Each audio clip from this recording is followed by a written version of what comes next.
enhancing the darker images of the solar panel, solar pole, which is located at the south pole. So we are going to develop this solution by coming the named the Chandvardhani. Chandvardhani is a solution where we can able to enhance the darker images into the higher quality of the image. So it is not only the image quality enhancer, it is also the decision making skill. In the decision making skill, we are going to detect the craters, boulders, and also the real time site selection also, sir. आप कभी ये space की दुनिया में जो लोग काम करते हैं, क्योंकि अहमदाबाद में आप लोग बैठे हैं, वहां तो बहुत बड़ा सेंटर है स्पेस का, कभी वहां जाकर के उन लोगों से कोई चर्चा करके इश्यूज क्या है, क्वालिटी रिजल्ट के लिए क्या करना है, कुछ चर्चा की क्या? I had talked with the mentors and also the scientists among Hyderabad, but I had not reached the any centers like this because we are far away from the Andhra Pradesh. अच्छा, क्या इस project की वजह से हम चंद्रमा की geological और एनवायरमेंटल कंडीशन को और अधिक बेहतर ढंग से जान पाएंगे क्या?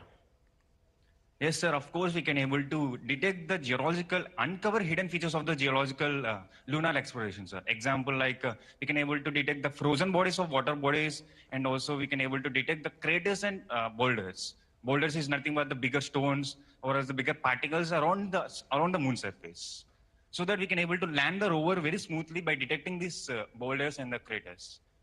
अभी आपकी टीम में कितने लोग काम कर रहे हैं? 6 members. 6 members are working in the teammates. सब अलग अलग जगह से इकट्ठे आए या आप यहीं पर से पढ़ करके निकले हैं?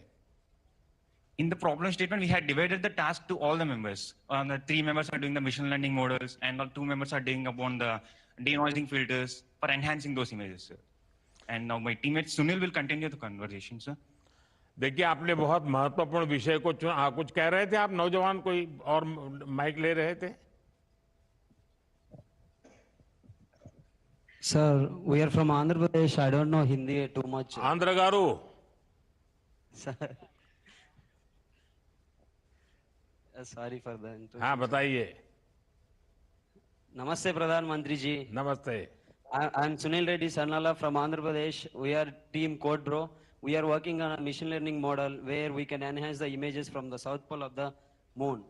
And these images can be enhanced by machine learning model where we are using 2 architectures. One is darknet and another one is photonet. Darknet is used to remove the shadow of the images, and photonet is used to reduce the noise of the images. While taking the image from the south pole of the image, there will be low light conditions, and also there will be high noise due to the low photons. So we are enhancing that image by using the neural networks. And those neural networks will be having the 1024 neurons each. And Harshit actually mentioned that there is a chance in the best case we can detect the frozen water bodies also. And I am very happy to speak with you, sir. And it was always my dream to talk with you. And you came to Nellore also. I am far in the crowd. I am always seeing and shouting like I am very biggest fan of you, sir. Thank you. Thank you for giving this opportunity, sir. देखिए साथियों, space technology में भारत की यात्रा को दुनिया बहुत उम्मीद से देख रही है. आप जैसे यंग ब्रेन्स जब इससे जुड़ते हैं तो उम्मीद और बढ़ जाती है. आप जैसे यूथ इनोवेटर्स को देखकर साफ है कि भारत ग्लोबल स्पेस पावर के तौर पर तेजी से अपनी भूमिका का विस्तार करेगा. मैं आप सभी को अपनी शुभकामनाएं देता हूं. आइए, अब नेक्स्ट टीम कौन है? अगली टीम मिस्टिक ओरिजिनल्स, ये Welingkar institute of management development and research Mumbai के हैं. मुंबई की मित्र माननीय प्रधानमंत्री जी से बात करें. नमस्ते माननीय प्रधानमंत्री जी. नमस्ते जी. मेरा नाम महक वर्मा है और मैं टीम मिस्टिक ओरिजिनल्स की टीम लीडर हूं. हम लोग Indian institute of information technology Kota से हैं, and it is an absolute honour to be here at smart India hackathon 2024 with my amazing team comprising Akshar Jangra, Kritan Agarwal, Sumit Kumar, Avinesh Rathore, Tushar Jain and our mentor Ananya Srivastava. हम लोग एक security challenge को टैकल कर रहे हैं जो कि भारत इलेक्ट्रॉनिक्स लिमिटेड द्वारा दिया गया है. which is microdoppler based target classification. That is to distinguish कि एक given object drone है या फिर bird है, क्योंकि problem ये है कि अक्सर both drones as well as birds they appear similar on the radar, जिसकी वजह से it may lead to false alarms, inefficiencies and other potential security threats, especially in sensitive areas जैसे military zones, airports and other critical infrastructures. And thus, our aim is to develop a solution which processes advanced radar data using machine learning algorithms to accurately classify कि एक given object drone है या फिर bird है. To tell more about the solution, I would like to hand over to my teammate Akshar. नमस्ते माननीय प्रधानमंत्री जी। नमस्ते। मेरा नाम अक्षत है और मैं टीम मिस्टिक ओरिजिनल्स का सदस्य हूँ। So sir, our solution works by using microdoppler signatures, which are the unique patterns generated by different objects. These can be due to the wing beats of birds or the rotor blade movements of drones. तो इसे हम fingerprints की तरह समझ सकते हैं। जैसे हर human being के अलग फिंगरप्रिंट होते हैं, वैसे ही हर ऑब्जेक्ट एक अलग माइक्रोडॉपलर सिग्नेचर देता है, जिसकी मदद से हम डिफरेंशिएट कर सकते हैं कि ये ऑब्जेक्ट एक ड्रोन है या फिर बर्ड है। And this differentiation is very crucial in preventing any disruptions in areas like airports, borders, and military zones where there is a lot of need for security. So if I talk about how our नहीं, system works, आपको इतना difference पता चलेगा कि भाई नहीं ये bird नहीं है लेकिन ड्रोन है, लेकिन क्या आप ये भी बता पाएंगे कि कितने डिस्टेंस पर है, किस दिशा में जा रहा है, कितनी गति से जा रहा है, ये सारी चीजें इसमें मैप कर पाएंगे आप? हाँ जी सर, हम इस पर भी काम कर रहे हैं और हम जल्दी ये चीज भी कर पाएंगे। आप अगर लोग मैं जो बात ड्रोन का पता लगाने वाले सिस्टम पर काम कर रहे हैं, ड्रोन्स के बहुत से पॉजिटिव यूज है, लेकिन कुछ ताकतों द्वारा गलत इस्तेमाल के कारण ड्रोन सिक्योरिटी के लिए चुनौती भी है। आपकी टीम इस चुनौती से कैसे निपटेगी? सर, जैसे हमारा सिस्टम है, अगर मैं आपको उसकी वर्किंग समझाऊं तो सबसे पहले हमारे पास जो रेडार से डेटा आता है, हम उसमें से सारी नॉइज को निकालते हैं to get a clean and accurate data. फिर उस पर हम कुछ टाइम फ्रीक्वेंसी ट्रांसफॉर्म्स लगाते हैं जो ये माइक्रो डॉपलर पैटर्न जनरेट करता है, और फिर हम इन पैटर्न्स को एक मशीन लर्निंग मॉडल में फीड करते हैं जो बताता है हमें कि ये ऑब्जेक्ट एक ड्रोन था या बर्ड था। और हम इस चीज को काफी कॉम्पैक्ट और कॉस्ट इफेक्टिव डिवाइसेस पर भी यूज कर सकते हैं, और ये सिस्टम काफी स्केलेबल है और इसके साथ साथ ही ये काफी अडेप्टेबल भी है अलग अलग एनवायरनमेंट्स के लिए, जिसकी वजह से हम इसे एयरपोर्ट्स और बॉर्डर एरियाज के ऊपर भी यूज कर सकते हैं। And to share why we came up with this problem, I like to hand over to one of my teammates, Sumit.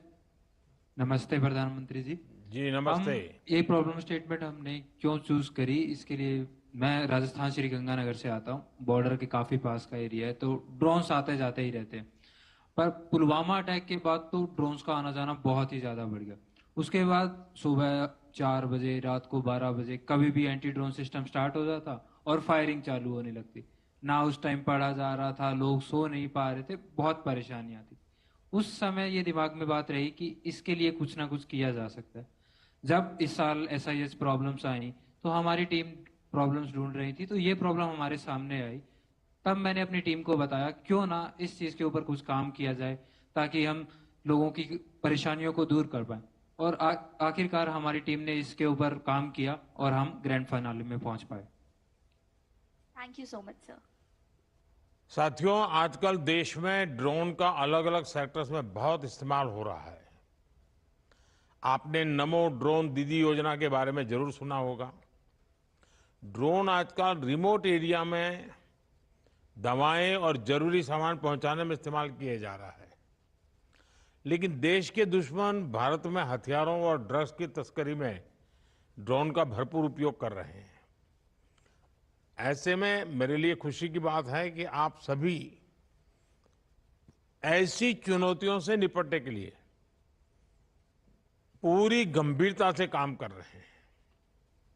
आपका प्रयास डिफेंस टेक्नोलॉजी के एक्सपोर्ट को भी नया आयाम दे सकता है, और इसलिए मैं आपको बधाई देता हूं। और आपका एक साथी तो स्वयं बॉर्डर पर रहने वालों में से हैं तो वो इस समस्या को भली भांति समझ भी सकता है और उसके सॉल्यूशन की जरूरत भी समझ सकता है।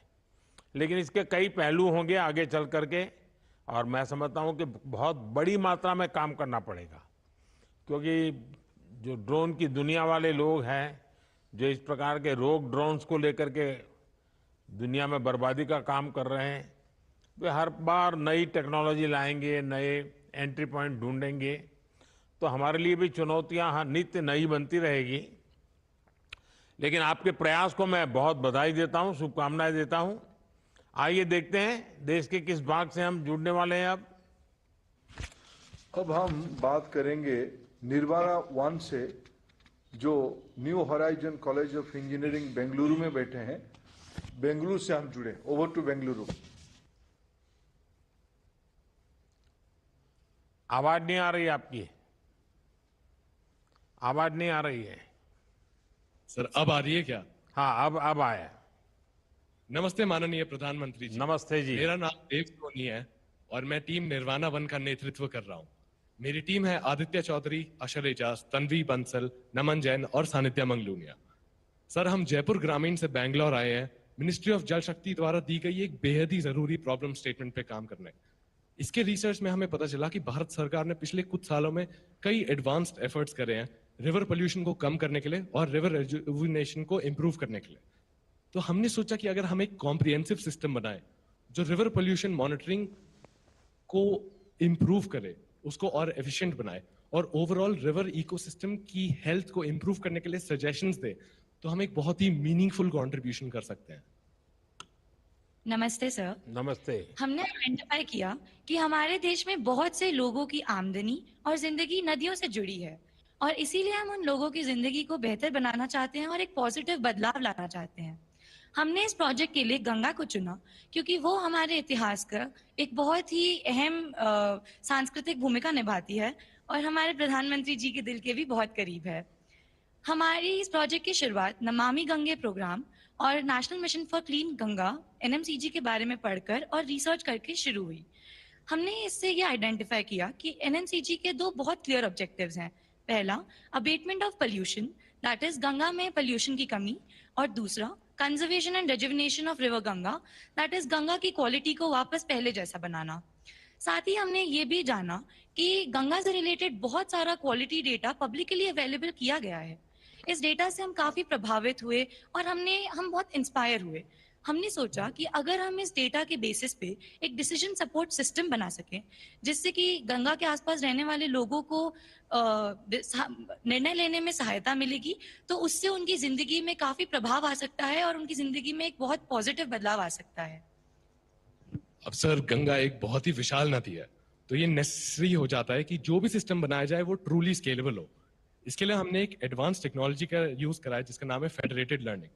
तो हमने डेटा को एनालाइज करा और 38 की लोकेशंस आइडेंटिफाई करी और फेडरेटेड लर्निंग के यूज से हमने वहां लोकल मॉडल्स बनाए जो उस लोकलाइज्ड डेटा पे ट्रेंड है। अब ये सारे लोकल मॉडल्स एक मदर मॉडल से कम्युनिकेट करते हैं जहां ये अपना डेटा शेयर करते हैं। इसके through addition of new models और removal of pre existing models और जो करंटली प्रेजेंट मॉडल्स हैं उनकी एक्यूरेसी, एफिशिएंसी सिग्निफिकेंटली इंप्रूव हो जाती है। और अगर हम टेक्निकल एस्पेक्ट साइड में रखें तो हमें पता चलता है नमामि गंगे के थ्रू कि गंगा प्रेजर्वेशन, रेजुविनेशन और कंट्रोल में मेन कंट्रीब्यूटर्स तो लोग ही हैं। तो हमने इन स्टेक होल्डर्स के लिए ये जो डेटा और यूजर के बीच की दूरी है उसको कम करने के लिए एक एडवांस डैशबोर्ड बनाया है जहां पे हमने हर टाइप ऑफ स्टेक होल्डर जैसे इस बार बहुत बड़ा कुंभ मेला हो रहा है। गंगा के तट पर 40-45 करोड़ लोग इकट्ठे होने वाले हैं। इस योजना का कैसे लाभ ले सकते हैं? आपकी इस इनोवेशन का क्या लाभ ले सकते हैं वहां? सर, तो जैसे कि हमें पता है अगर पानी की क्वालिटी पैरामीटर्स को हम एनालाइज कर लें तो हम लोगों को बता सकते हैं कि वो अपने लेवल पे कैसे डिसइंफेक्शन कर सकते हैं और अपने लेवल पे क्या क्या इंश्योर कर सकते हैं कि उनकी हेल्थ तो सही रहे ही और लोगों की भी हेल्थ सही रहे। इसके लिए हम लोग उनको एक पोर्टल देंगे, जैसे हम इंडस्ट्रियल एफ्लुएंट मॉनिटरिंग के लिए देंगे, सीवेज ट्रीटमेंट इंफ्रास्ट्रक्चर के लिए देंगे, हम लोग बायोडाइवर्सिटी मैनेजमेंट के लिए देंगे, हम लोग फार्मर्स, फिशरमैन और इवन टूरिस्ट्स को बताएंगे कि वो क्या आइटिनरीज बना सकते हैं और वो क्या क्या मेन चीजें विजिट कर सकते हैं, उनको कहाँ जाना चाहिए और कहाँ करंटली नहीं जाना चाहिए और वहां पे कैसे काम चल रहा है। तो अब ये शहरों में जो ड्रिंकिंग वाटर की सप्लाई चेन होती है, यस सर, उसके ऊपर भी आपका तो काम बड़ा आसानी से ऑर्गेनाइज हो सकता है। Yes sir. तो हमने क्या करा, शहरों में जो एंड्स हैं जो गंगा में कनेक्ट हो रहे हैं या बाकी नदियों में कनेक्ट हो रहे हैं, हमने उनके लैटिट्यूड्स और लॉन्गिट्यूड्स आइडेंटिफाई कर लिए हैं। और हमने ये भी आइडेंटिफाई कर लिया है हमारे स्टेशंस के थ्रू कि उनके आसपास की इंडस्ट्रीज कौन सी है। अब क्योंकि हमें पता है कि कुछ सेक्टर्स ऑफ इंडस्ट्री जैसे chemical, paper, textile, tannery, slaughter house, ये कौन से टाइप का एफ्लुएंट निकालते हैं, तो हम हमारे एल्गोरिदम से बैक ट्रैक कर सकते हैं कि अगर हमारे वाटर में कुछ स्पेसिफिक पोल्यूशन के स्पाइक्स हैं, तो हम ढूंढ सकते हैं कि कौन से सेक्टर ने ये कॉज करा है। और यही चीज हम ऑर्गेनाइजेशन जो अथॉरिटीज मैनेज कर रही है रिवर्स को, उनको बता सकते हैं और उनको इंस्टेंटली रिपोर्ट का बटन दे सकते हैं, जिससे जीपीआईज जो ग्रोसली पोल्यूटिंग इंडस्ट्रीज है उन पे इंस्टेंटली इंस्पेक्शन लॉन्च की जा सके। हमारी इस मीटिंग के बाद और कितने घंटे अभी आपको काम करना पड़ेगा? सर कम से कम 20 घंटे और। अच्छा, देखिए, माँ गंगा हो या देश की अन्य नदियां, देश की आध्यात्मिक सांस्कृतिक विरासत के साथ ही पर्यावरण के लिहाज से भी बहुत महत्वपूर्ण है। मुझे खुशी है कि आप लोग इस विषय पर काम कर रहे हैं। मेरी आपको शुभकामनाएं हैं। और थैंक यू। जयपुर के लोग हैं तो पानी का मूल्य क्या होता है, महात्मा क्या होता है, वो बहुत अच्छी तरह समझते हैं। बहुत बहुत शुभकामनाएं मेरी आपको। Thank you so much. धन्यवाद माननीय प्रधानमंत्री जी। आज आपने आपकी प्रेरक मार्गदर्शन सभी यंग इनोवेटर के साथ साझा किए। सबको बहुत बहुत शुभेच्छा, धन्यवाद।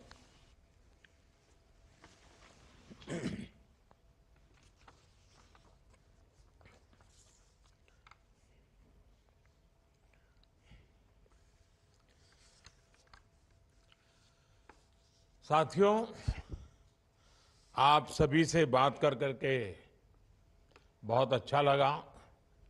और मैं तो देख रहा था कि आप लोगों का समूह जब देखता था, उस समूह में जिस प्रकार से कॉम्बिनेशन बना हुआ है, तो ये एक भारत श्रेष्ठ भारत, उसके दर्शन भी हो रहे थे। नॉर्थ स्टूडेंट साउथ में, साउथ के स्टूडेंट नॉर्थ में, ईस्ट के वेस्ट में, वेस्ट के ईस्ट में। तो मैं समझता हूं कि बहुत ही अच्छा अनुभव रहा होगा आप लोगों के लिए भी, और देश की विशालता और विविधता का भी आप लोग अनुभव करते होंगे। तो आपके हैकेथॉन में विषय के उपरांत भी आपको साइडलाइन में भी बहुत सी चीजें सीखने को मिलती होती है। साथियों, आप तो जानते ही हैं कि भविष्य की दुनिया नॉलेज और इनोवेशन से ही ड्राइव होने वाली है। और ऐसे में आप भारत की होप है, एस्पिरेशन है। आपके पर्सपेक्टिव अलग है, सोच अलग है, और एनर्जी का लेवल तो बहुत ही अलग है। लेकिन सबका एम एक ही है।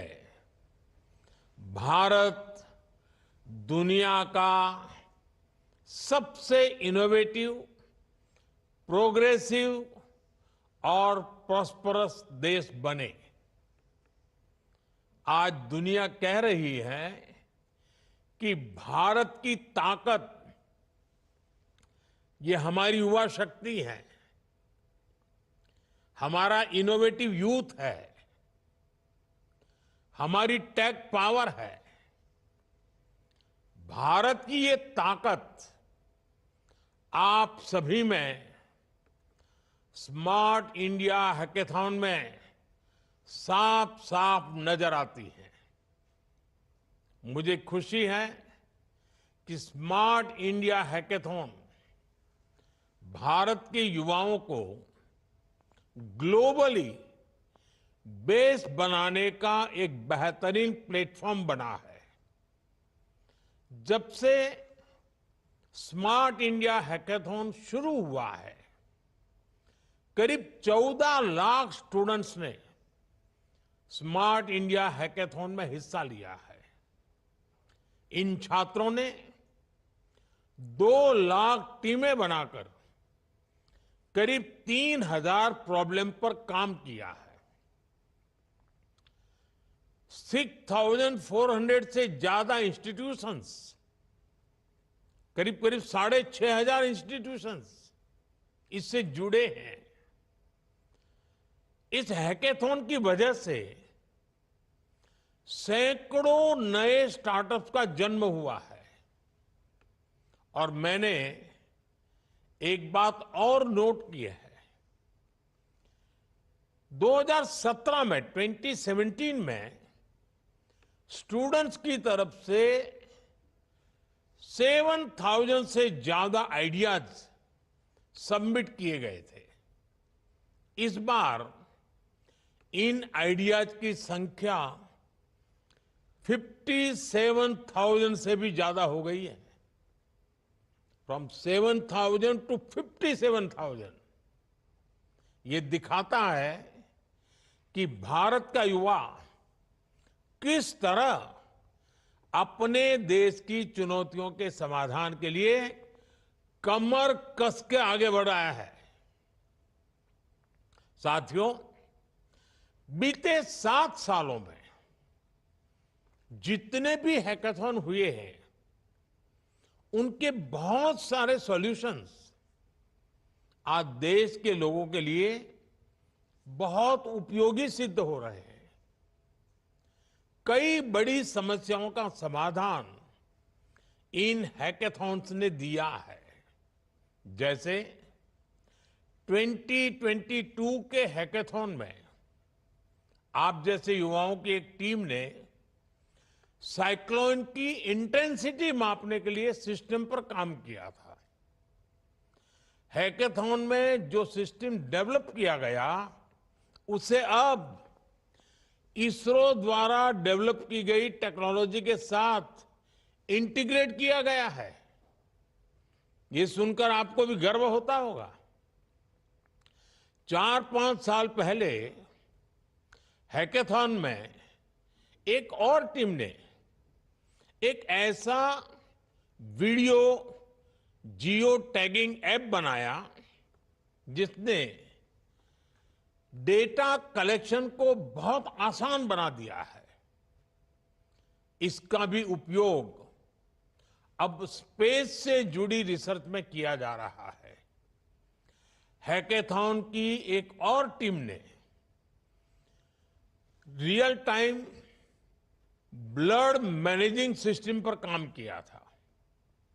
ये ऐसा सिस्टम था जो किसी नेचुरल डिजास्टर के समय वहां मौजूद ब्लड बैंक्स की डिटेल्स दे सकता है।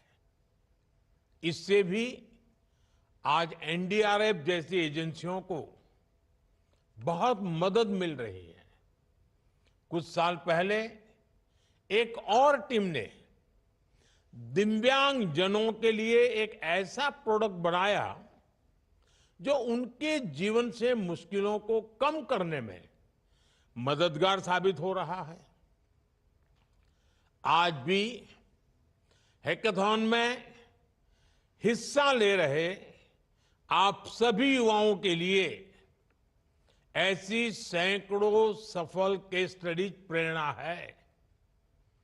ये दिखाती है कि कैसे आज देश के युवा सरकार के साथ मिलकर देश के विकास के लिए देश के सामने मौजूद चुनौतियों से निपटने के लिए काम कर रहे हैं। इसमें उनमें देश की समस्याओं के समाधान को लेकर, देश के विकास को लेकर एक ओनरशिप की भावना आ रही है। आज भी आप सबसे बात करने के बाद मेरा कॉन्फिडेंस और बढ़ गया है कि देश विकसित भारत होने के सही ट्रैक पर है। आप जिस तत्परता से जिस कमिटमेंट के साथ भारत की समस्याओं के इनोवेटिव सॉल्यूशंस ढूंढ रहे हैं, वो अद्भुत है। साथियों, आज देश की जो एस्पिरेशंस है, उसमें हमें हर चुनौती के लिए आउट ऑफ द बॉक्स सोचना ही होगा। हमें हर सेक्टर में out of the box thinking की ये अप्रोच हमारी आदतों में शामिल करनी होगी। इस हैकाथॉन की विशेषता भी रही है, इसका प्रोसेस भी इंपॉर्टेंट है और प्रोडक्ट भी इंपॉर्टेंट है।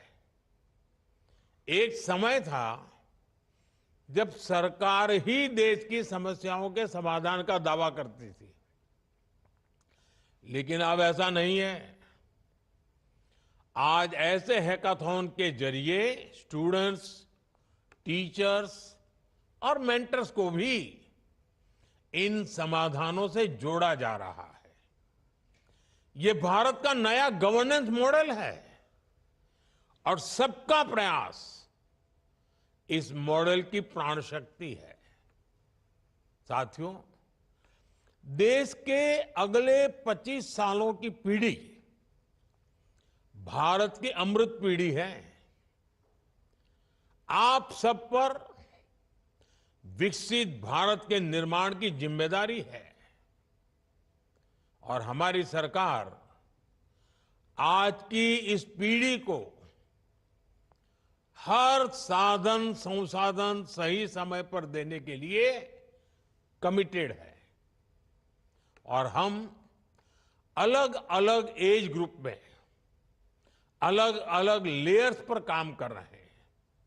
स्टूडेंट्स में साइंटिफिक माइंडसेट को नर्चर करने के लिए हमने नई नेशनल एजुकेशन पॉलिसी लागू की है। देश की अगली पीढ़ी को स्कूलों में इनोवेशन के संसाधन मिले, इसके लिए हमने 10,000 से ज्यादा अटल टिंकरिंग लैब्स खोले हैं। आज 1 करोड़ से ज्यादा बच्चों के लिए ये लैब्स नए नए प्रयोगों और अनुसंधानों का केंद्र बन रही है। देश के 14,000 से ज्यादा पीएम श्री स्कूल भी 21st सेंचुरी की स्किल्स पर काम कर रही है। स्टूडेंट्स की इनोवेटिव सोच और बेहतर हो, इसके लिए हमने कॉलेज लेवल पर इंक्यूबेशन सेंटर्स की स्थापना की है। प्रैक्टिकल लर्निंग्स के लिए एडवांस रोबोटिक्स और एआई लैब्स का इस्तेमाल भी हो रहा है। युवाओं के क्वेरीज का समाधान हो, इसके लिए जिज्ञासा प्लेटफॉर्म बनाया गया है। इसमें युवाओं को साइंटिस्ट से सीधे जुड़ने और बातें करने का अवसर दिया जा रहा है। साथियों, आज ट्रेनिंग के अलावा नौजवानों को स्टार्टअप इंडिया अभियान के जरिए आर्थिक मदद भी दी जा रही है। उन्हें टैक्स में भी छूट दी जा रही है।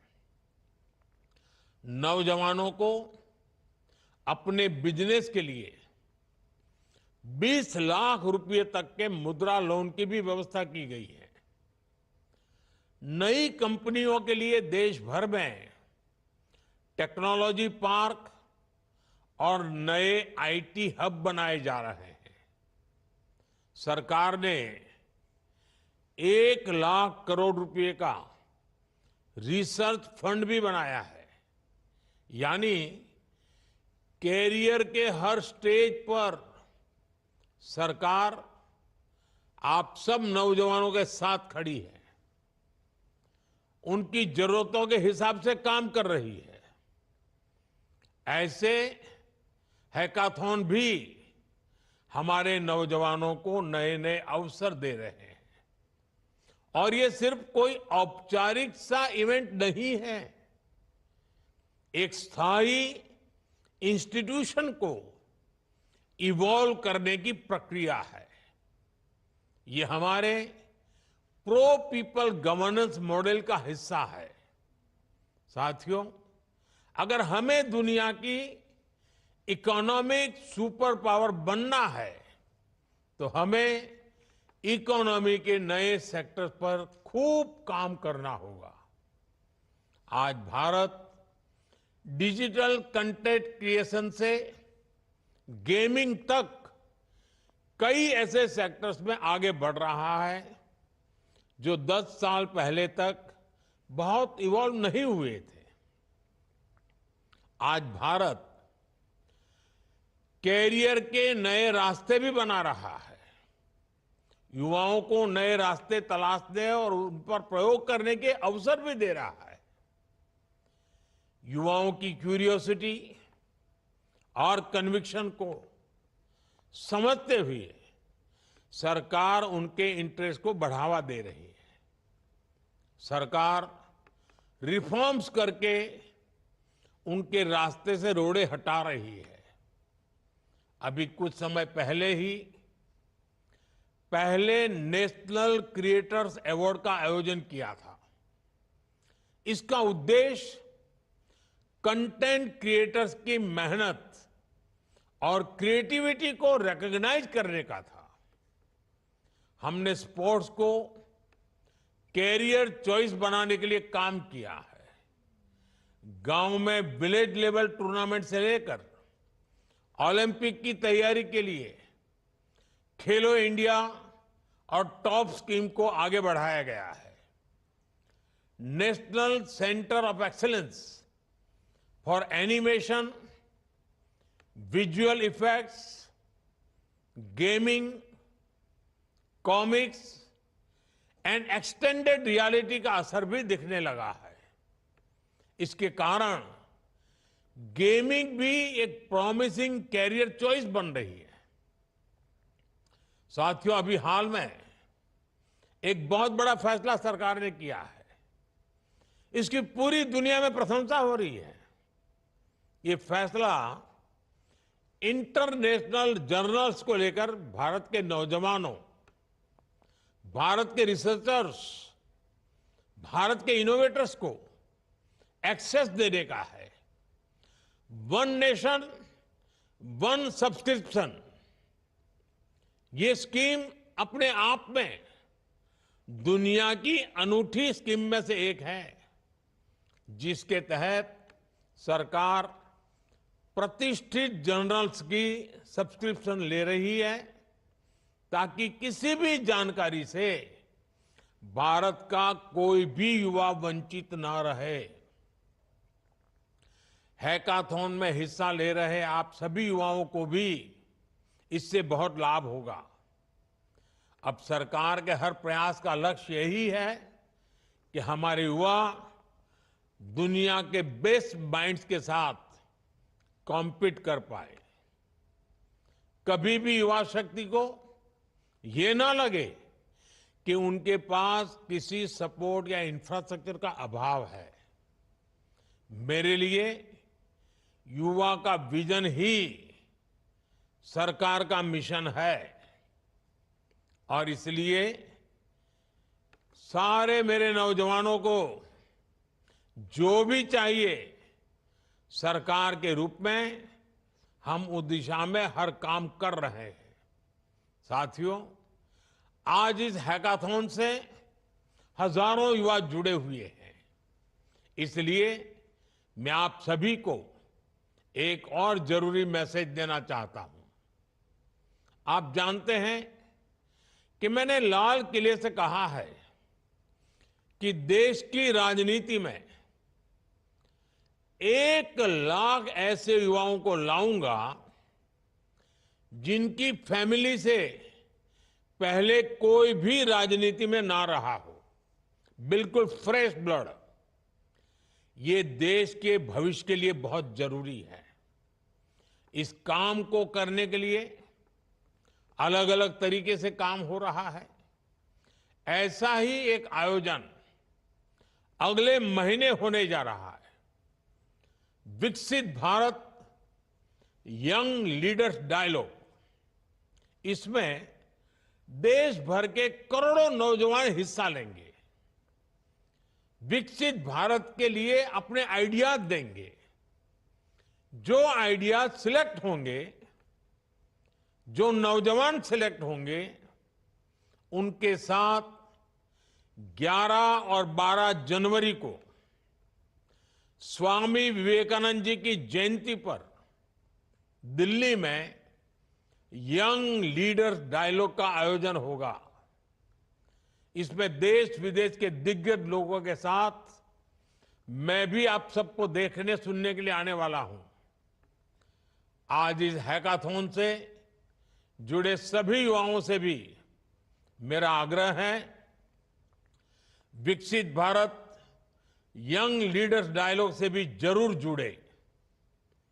नेशन बिल्डिंग से जुड़ने का ये एक और बेहतरीन मौका आपको मिलने जा रहा है। साथियों, आपके लिए आने वाला समय एक अपॉर्चुनिटी भी है, साथ साथ एक रिस्पॉन्सिबिलिटी भी है। मैं तो चाहूंगा स्मार्ट इंडिया हैकाथॉन की टीमें सिर्फ भारत ही नहीं, ग्लोबल प्रॉब्लम्स पर भी और बेहतर तरीके से काम करें। अगले साल जब हम इस हैकाथॉन में आए तो कोई ऐसा उदाहरण भी हो जो किसी ग्लोबल क्राइसिस का समाधान करने का माध्यम बने। देश को आप सभी इनोवेटर्स, आप सभी ट्रबल शूटर्स के सामर्थ्य पर विश्वास भी है, गर्व भी है। आपके सफल भविष्य की मंगल कामना के साथ आप सभी को बहुत बहुत शुभकामनाएं।